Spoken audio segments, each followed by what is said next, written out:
Bem, pessoal, eu me chamo Edmilson Plínio e sou estudante de Ciência da Computação aqui na UFBA. E preparei essa videoaula para tentar descrever os circuitos lógicos básicos, suas diferenças e aplicação. Espero poder ajudar de alguma forma os colegas que tenham dúvidas a respeito do assunto, que é muito importante para a nossa formação acadêmica.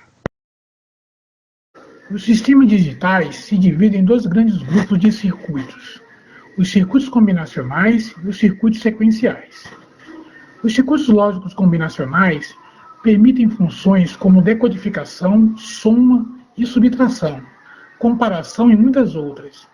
Entretanto, funções mais avançadas, que dependem do tempo, memorização de dados, sequência de operação e etc., não podem ser implementadas com o mesmo princípio.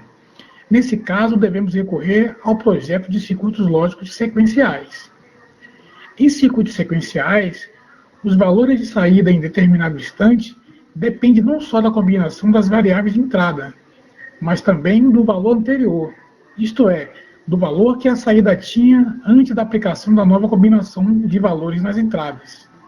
Por isso, é necessário utilizar dispositivos de memória elementares, capazes de armazenar as variáveis de saída internamente a cada transição do estado. Vamos dar uma olhada agora em alguns circuitos combinacionais elementares. São eles os codificadores ou encoders, os decodificadores ou decoders, os multiplexadores ou MUX, os demultiplexadores ou demux e os circuitos aritméticos. Devido ao número de códigos diferentes criados para a representação de grandezas digitais, tornou-se necessário desenvolver circuitos eletrônicos capazes de converter um código em outro, conforme a aplicação. Um codificador é um circuito lógico que converte um conjunto de sinais de entrada em determinado código, adequado ao processamento digital. Para destacar o codificador decimal binário, que possui 10 entradas e 4 saídas, a qualquer momento, somente uma linha de entrada tem um valor igual a 1. Por exemplo, acionando a entrada A igual a 6, teremos o binário de saída 0110. Um decodificador também é um circuito combinacional normalmente usado para habilitar uma e somente uma entrada dentre n saídas por vez, quando aplicada uma combinação binária específica em sua n entradas. Um bom exemplo é o decodificador REX-BCD, 7 segmentos. O display de 7 segmentos apresenta 7 LEDs dispostos de modo que se observe uma estrutura em forma de 8. Consideremos a seguinte situação. Queremos transferir dados lógicos de 4 entradas para 8 saídas, com a possibilidade de qualquer entrada se comunicar com qualquer saída, tendo para isso uma única via de transferência de dados. Essa é a ideia básica de um multiplexador, ou seja, de várias entradas, uma selecionada e direcionada para a saída. A ideia básica de um demultiplexador é a de uma entrada única de dados direcionada para uma das várias saídas selecionadas, por meio de portas de controle.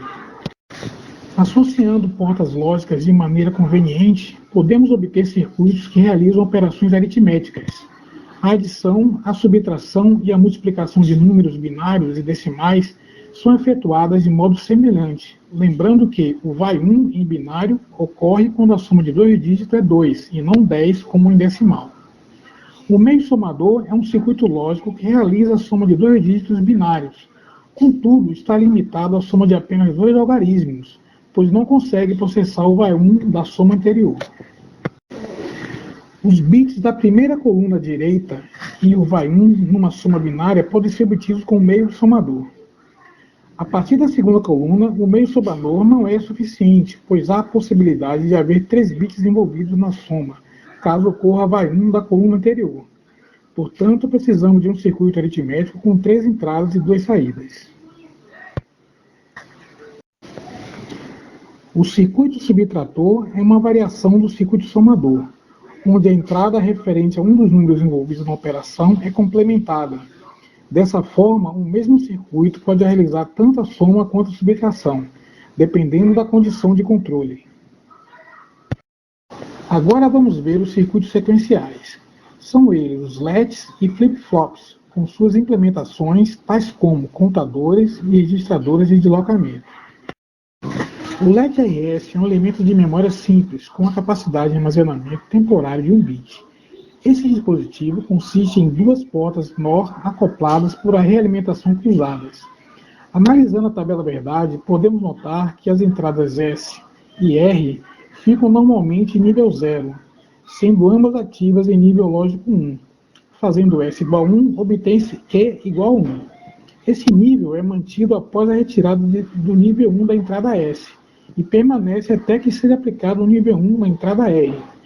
Fazendo R igual a 1, obtém-se Q igual a 0. Esse nível é mantido após a retirada do nível 1 da entrada R e permanece até que seja aplicado o nível 1 na entrada S. Um LED controlado tipo D é implementado colocando-se um inversor entre os terminais S e R de um LED RS. Nessa configuração, impede-se que as variáveis de entrada assumam valores idênticos. Assim, a entrada D passa a ser única, e os pontos correspondentes a S e R a assumir sempre valores distintos. Importante notar que os LEDs respondem ao estado de níveis lógicos de entrada. Agora analisaremos dispositivos que dispõem de entrada de sincroníveis sensíveis à transição de nível lógico.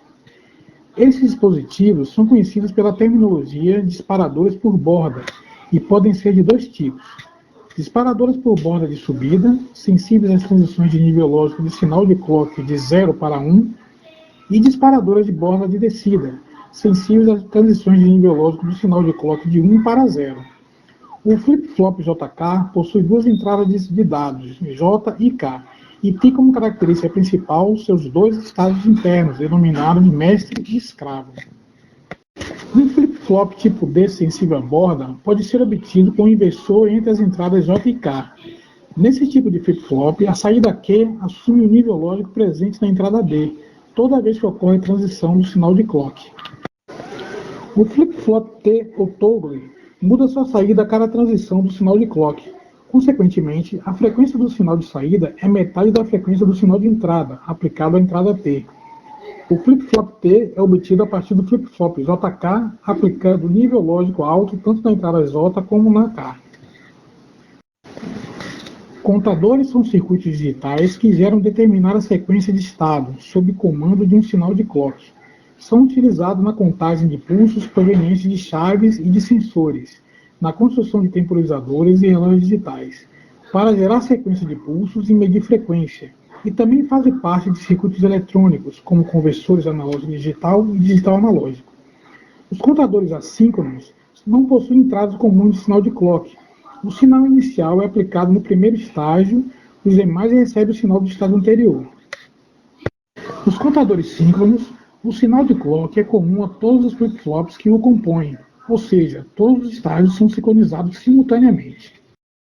Registrador é um circuito formado por interligações de flip-flops com a finalidade de armazenar informações binárias pelo tempo que for necessário. Os registradores são utilizados em operações aritméticas de complementação, multiplicação e divisão, em conversão de uma formação série em paralela e também em vários outros tipos de circuitos digitais. Quando o bit de entrada série muda de saída do primeiro flip-flop para o último, temos um deslocamento à direita. Para obter o registrador de deslocamento para a esquerda, basta mudar a ordem dos flip-flops, e a entrada do registrador passará a ser o primeiro flip-flop da direita. Quando os bits são apresentados sequencialmente, um após o outro, necessitando somente de uma via para o transporte dos bits, esse modo de transferir informações é conhecido como deslocamento em série. Quando os bits são apresentados simultaneamente e a transferência de informações acontece em um único instante, é necessária a quantidade de vias para a transmissão igual ao número de bits da formação. Esse modo é conhecido como deslocamento paralelo.